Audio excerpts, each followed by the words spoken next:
Anthropic just announced a model that found a 27-year-old security bug in one of the most secure operating systems ever built. A bug that every human reviewer missed for nearly 3 decades. The model found it, wrote a working exploit, and the whole thing cost less than $50. Most people who use software every day don't think about bugs. They don't think about what can happen if the software that they depend upon suddenly is less secure. That's something that software developers have to deal with every single day. So software has always had flaws and vulnerabilities. That's not new. For an average person, the bugs are, by and large, not something they notice on a daily basis, because if they do, they get fixed. They're so worried about what this model can do that they're not releasing it. Instead, they called Apple, Google, Microsoft, AWS, NVIDIA, and basically every major tech company and said, we need to fix the internet before anyone else builds something like this. Today, I'm going to break down what just happened, what it actually means for anyone who writes or ships code, and what you should be doing about it right now. So earlier today, Anthropic announced 2 things at once. First, a new frontier model called Claude Mythos Preview. This isn't a chatbot upgrade. This is a model specifically capable of finding and exploiting software vulnerabilities better than almost all human security researchers.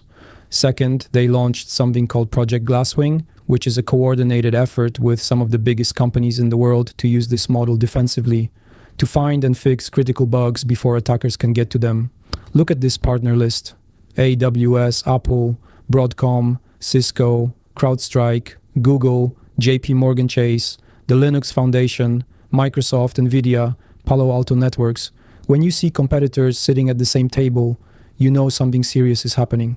Now, the technical blog post is where this gets real. Let me pull out the numbers that matter. They ran both Opus 4.6, their previous best model, and Mythos Preview against the same benchmark. They asked each model to find vulnerabilities in Firefox's JavaScript engine and then write working exploits. Opus 4.6 succeeded twice out of several hundred attempts.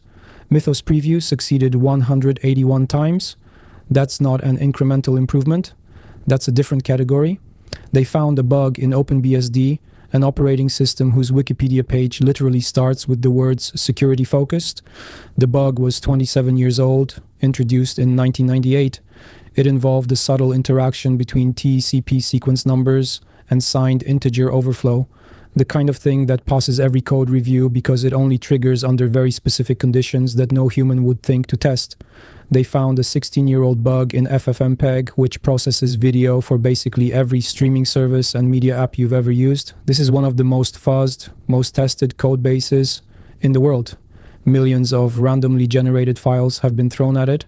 Mythos Preview found a vulnerability that all of that testing missed. And then there's the FreeBSD exploit. The model didn't just find a bug. It autonomously wrote a complete remote code execution exploit. No human involved after the initial prompt. It figured out how to bypass authentication, chain together a 20-step attack across multiple network packets, and grant itself full root access to the server.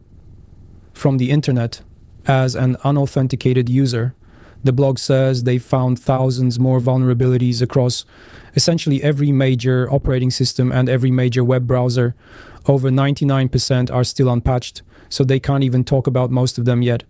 Okay, so here's where I want to bring this back to practical reality, because if you're watching this channel, you're probably not a kernel developer or a security researcher.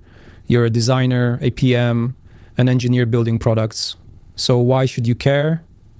3 reasons. First, your patch cycle just became urgent. The blog makes this point directly. They took 100 known Linux kernel vulnerabilities and asked Mythos Preview to write exploits for them. More than half succeeded, fully autonomously, starting from nothing but a CVE number and a Git commit. That means the window between a vulnerability being publicly disclosed and a working exploit existing just collapsed. It used to take a skilled researcher days or weeks to turn a known bug into a working attack. Now it takes hours and costs under $2,000. If you're shipping software and you're not patching dependencies fast, that window is going to close on you. Auto-update everything you can. Treat dependency bumps with CVE fixes as urgent, not routine. Second, security is no longer someone else's job. If you're an individual contributor shipping code, shipping products, shipping designs that become code. Security is now part of your accountability, not because your title says security engineer, because the tools to find vulnerabilities in your code are about to become widely available. The blog says these capabilities emerge as a side effect of general improvements in reasoning and code. They didn't train Mythos Preview to be a hacker. It just got better at understanding code, and exploitation came along for the ride. That means every future model from every lab is going to get better at this too. You can point Claude at your repo and ask it to look for security issues. That's a real practical thing you can do this week. The blog also suggests using models for code review, for cloud misconfiguration scanning, for triage, all things that don't require Mythos Preview. I want to spend a minute on the decision Anthropic made here, because I think it's worth noting. They built something genuinely dangerous, and instead of releasing it, they picked up the phone and called their competitors. Apple, Google, Microsoft, companies that compete with Anthropic directly in the AI space, and they said, we need to work together on this. That's not a normal move in tech. Usually when you have a capability advantage, you ship it, you monetize it, you don't hand it to the people you're competing with.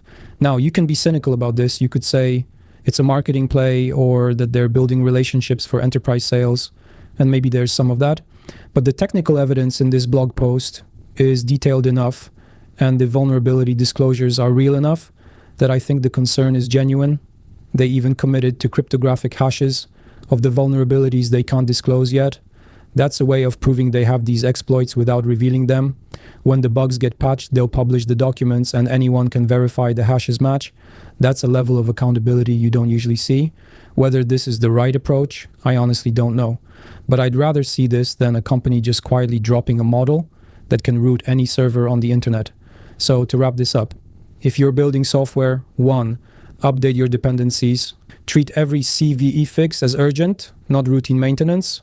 2, point Claude or whatever frontier model you use at your codebase this week.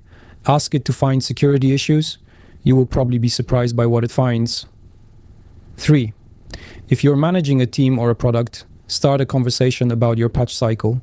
How fast can you actually deploy a fix when a critical vulnerability drops? Because that window is about to get a lot shorter. This is one of those moments where the ground shifts and most people don't notice until later. The blog post is linked in the description if you want to read the full technical details. If this kind of practical breakdown is useful to you, subscribe. I test AI tools every week and break down what actually matters for your work. I'll see you in the next one.